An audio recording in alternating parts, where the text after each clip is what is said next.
After Inquisitor Torix revealed that Lupacalia's outer defenses had been breached by the Tyrannid swarm, the Inquisitor began moving briskly towards the door. Ogg and Gallus began to leave as well. Torix paused when he saw that the Lamenters had not moved from their seats. Sergeant Lazarus alone stood to speak for his chapter. The Inquisitor's face soured. "What is the meaning of this? We must leave immediately. I hand you the power to destroy the enemies of the Emperor, and you hesitate." Inquisitor, we must know more about this asset. I am young, but I am familiar with my chapter's history. Terrible things have happened because we were too trusting and naive. This is an extremely dangerous mission, Inquisitor. What happens if you were to die? What happens if we were to be overrun? Should we destroy the asset? Should we try to evacuate it? We need tactical details, Lord Inquisitor. I have a terrible feeling that keeping us in the dark will reap terrible consequences. Inquisitor Torix looked like he was about to explode. His normally calm demeanor evaporated as his face flushed with anger.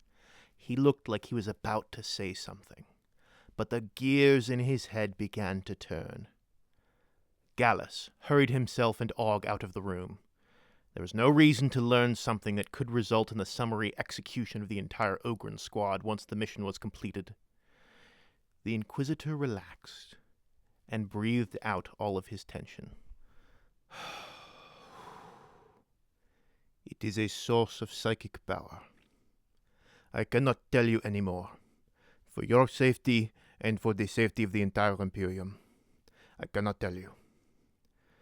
But we have received reports that certain bioforms can feed on such things, that their psychic variants can gain immense power, that could even rival, if not dwarf, the most dangerous and powerful psychers we have ever seen. There is no evacuation, Sergeant. There is no contingency. We must protect this source of power from falling into the Xenos' hands. I pray to the Emperor himself that this information is sufficient to sway you to action. Sergeant Lazarus was silent for a moment, contemplating his choice. And we are with you, Inquisitor. We will take this mission in the name of the Emperor, and in the name of Sanguinius. Ogg and Gallus returned to the other Ogryns.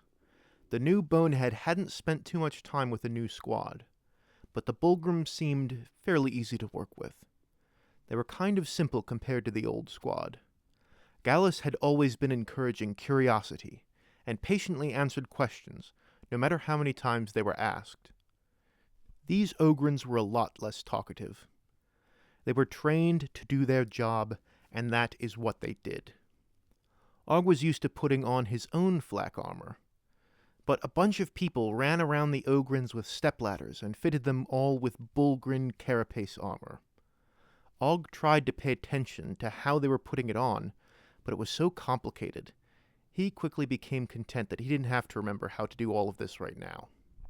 Eventually, Ogg was handed his slab shield and power maul. The hulking bonehead carried all this extra weight with ease. But encased in this shell, carrying his weapon and shield, Ogg felt bigger than ever. There was no way that the bad bugs were going to get the special thing the Emperor needed protected. Ogg looked over to Gallus. Normally, commissars were outfitted with carapaced breastplates, but for this mission, Gallus was given a full body set, complete with rebreather. Ogg thought he looked a bit like the commissars for the No-Face Men from the battle before. The armor was designed to accommodate Gallus's hat, so that way the Ogryns could still recognize who their commander was. Eventually, the Ogryns were prepared, and they began moving out, Gallus guiding Ogg where to go, and then the bonehead providing the marching orders. "Go forward! Now this way!" Ogg pointed his power maul like a baton in the direction he wanted the Bulgryns to march. They took to his orders quickly. Eventually, the Ogrins arrived at the dropship and embarked inside. It wasn't the same as a chimera, or any of the other transports they had to get inside before. The big belly of the aircraft didn't set off the Ogrins' claustrophobia as badly. Also, the auspex on the Bullgrin helmets made everything look funny and green, but things didn't look dark. The Lamenters, Inquisitor Torix, and his retinue were already inside. Ogg was a little confused for a moment, because he didn't recognize Sergeant Lazarus and his men in their new armor. His augmetic word to life, and he remembered seeing these suits at the big meeting before. Ogg had another moment of thought, and remembered that the Inquisitor had given the armor to the Space Marines. Now, he wondered which one was Lazarus. The huge ramp closed behind them. They were on their way now. As the engines roared to life, the dropship began to shake. Everyone grabbed onto their guardrails. One of the Bullgrins forgot and fell onto his backside with a loud clang. Ogg quickly pulled him to his feet and got his mitt on the rail.